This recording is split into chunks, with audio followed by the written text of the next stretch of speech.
paketti hiivaa, sokeria 6 kiloa, siitä tekijälle paljon iloa.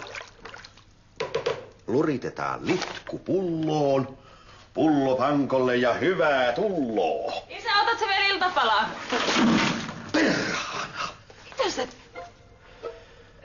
mikä täällä haisee? No voisit sä pitää jotain ääntä, etkä hiippailla tuolla tavalla ihmisiä säikyttelemässä. Sä lupasit heittää nuo vehkeet roskiin.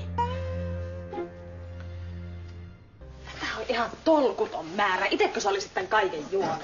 Mä sanon, että tärkeintä tässä on tää puuhailu, eikä sunkaan se lopputulos. Ihan kauhea hajukin. Siis miten niitä ei mukaan vaarallista? No ei tää haisis yhtä, jos on siinä kaikessa rauhassa saanut kaataa sen tonne astiaan. Että sä olet itsekäs. Paraskin puhumaan. Saanko huomata, että kaikki asutte täällä minun asunnossani? Kari sentään antaa mulla olla rauhassa, mutta sinä mäkätät ja määräilet ihan kohta yhtä pahasti kuin äitis. No anteeksi, kuinka? Mäkätät, komentelet, määräilet. Ha. Ettes yhtään häpeä. No et itse yhtään häpeetä. Onni joutuu vaaraan oma isoisänsä takia.